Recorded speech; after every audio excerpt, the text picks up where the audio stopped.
माननीय सर्वोच्च न्यायालय का आया है, जो सोशो इनकम को लेकर के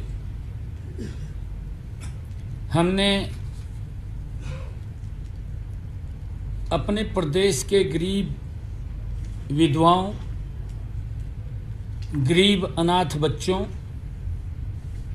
और दशकों से सरकारी नौकरियों से वंचित गरीब परिवारों के सदस्यों, विमुक्त जातियों और घुमंतु जातियों के उन गरीब परिवारों को जो न तो शेड्यूल कास्ट में आते हैं और न ही बैकवर्ड क्लास में आते हैं तथा कच्चे कर्मचारी, जो अनुभव के आधार के ऊपर हमने कुछ अंक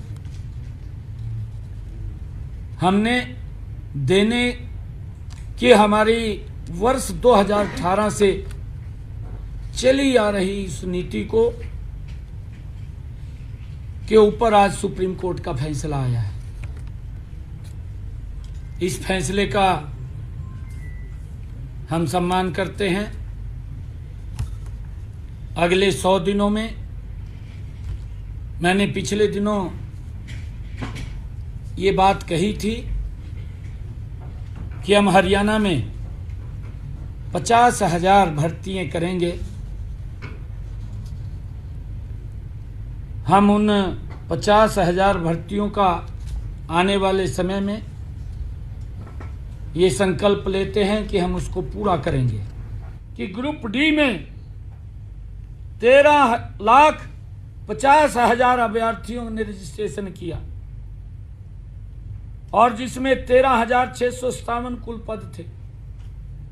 बिल्कुल ठीक कहा, हम इसका विरोध नहीं कर रहे हैं, परंतु मैं उसको बताना चाहता हूं कि 13,50,000 अभ्यर्थियों ने इसमें रजिस्ट्रेशन किया।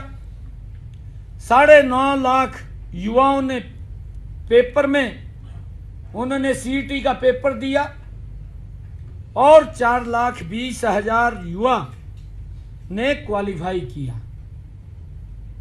जो मैंने कहा है कि वो 3 वर्ष के लिए मान्य है और इस पेपर में कोई भी सोशो इनकम का सवाल ही नहीं है।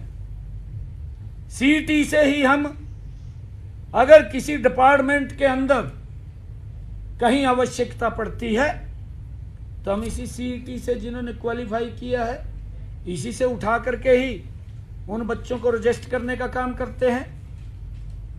ऐसे 11,000 युवाओं ने अपनी नौकरी को ज्वाइन किया है और उसमें से 2,657 ऐसे बच्चे थे कि जो इस सोशो इनकम के कारण वो ज्वाइन करने थे, परंतु अभी हमने इन बच्चों के रिजल्ट को रोका हुआ था, हमने उनको ज्वाइन नहीं किया। और 11,000 जो बच्चे हैं जिन्होंने ज्वाइन किया है, उनको किसी प्रकार की कोई दिक्कत, कोई समस्या नहीं है। मैं इसीलिए कहना चाहता हूं कि वो भ्रम की स्थिति ना फैलाए, एकदम ही वो उतावला हो जाता है। अरे अपने गिरेबां में तो जहां तू पहले, तेरी सरकार क्या काम करती थी, तेरी सरकार के अंदर तो जिसमें तू मंत्री था, किस प्रकार से नौकरियां बिकती थी, उसका कोई सिस्टम भी नहीं था और कोर्ट इनको आईना दिखाने का काम करता था, उन बच्चों को भी बाहर करता था। परंतु आज मैं ये बात कहने के लिए आया हूं कि इन 11,000 बच्चों को किसी प्रकार की कोई भी दिक्कत, समस्या नहीं है। ये मैं कहने के लिए आया हूं।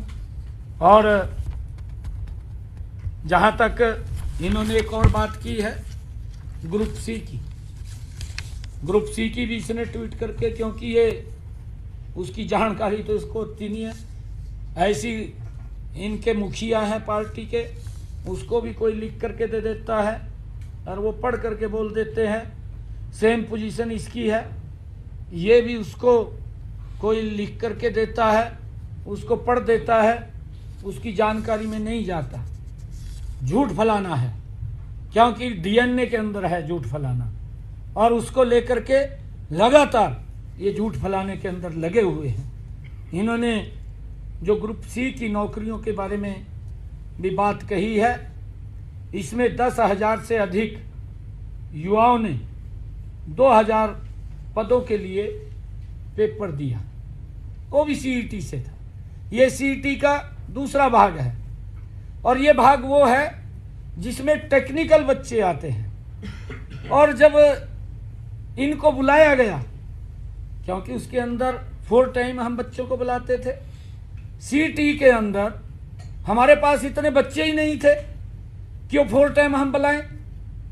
ये इसको जानकारी भी नहीं है इस बात की कि हम जितने बच्चे हमें बुलाने थे उतने बच्चे क्वालिफाई नहीं किए, क्योंकि उसमें कोई जेई है, कोई लैब अटेंडेंट, वो टेक्निकल आधार के ऊपर ये भर्तियां हैं ग्रुप सी की। और जितने बच्चे इसके अंदर आए उन सब को हमने इंटरव्यू के अंदर शामिल किया, उनका पेपर लिया, और उस पेपर के आधार के ऊपर ही हमने उनको इसके अंदर रजिस्टर किया है।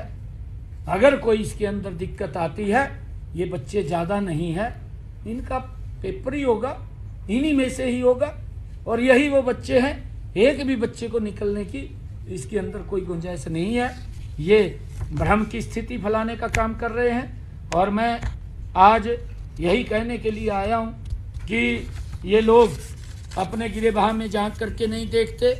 जो हालात इन्होंने हरियाणा प्रदेश के युवाओं की, युवाओं के माँ बाप की, आज अगर गरीब को कोई लाभ सरकार ने योजनाबद्ध तरीके से किया है, ये हमारा कमिटमेंट है। मैं फिर दोबारा दोहरा रहा हूँ कि हम गरीब के साथ खड़े हैं, उसकी लड़ाई मजबूती से लड़ेंगे।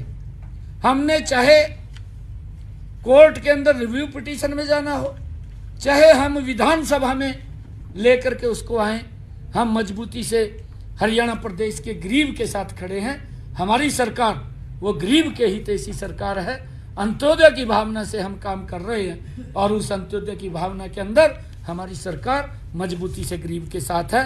ये बात मैंने कहनी थी, और उन बच्चों को किसी प्रकार की कोई चिंता करने की जरूरत नहीं है। जो ये भ्रम की स्थिति फैला रहे हैं, इनकी तरफ ध्यान देने की जरूरत नहीं है, क्योंकि ये लोग वाहवाही लूटने का काम करते हैं। सभी बच्चों को निश्चिंत रूप से वो जहाँ पर भी हैं वो लगे रहें, उनको किसी प्रकार की कोई दिक्कत परेशानी नहीं है।